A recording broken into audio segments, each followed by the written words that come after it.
तर बच्चू कडूंच्या आंदोलनाचे पडसाद आता समृद्धी महामार्गावर उमटायला लागलेत। नागपूर जिल्ह्यातील शेतकरी आक्रमक झाले। टायर पेटवून रस्ते रोखण्यात आलेले आहेत। 2 तासांपासून शेतकऱ्यांनी नागपूर मुंबई समृद्धी महामार्गावर रोखलेला आहे।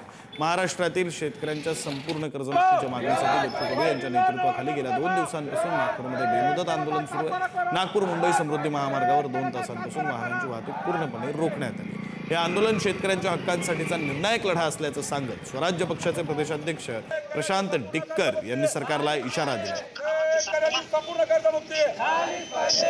मी आज या ठिकाणी नागपूर मुंबई या समृद्धी महामार्गावर गेल्या 2 तासापासून या ठिकाणी रास्ता रोको आंदोलन सुरू केलं आहे। जर का या सरकारने या शेतकऱ्यांच्या आंदोलनाची दखल घेतली नाही तर आज आम्ही या ठिकाणी फक्त टायर जाळून या ठिकाणी आंदोलन केलं।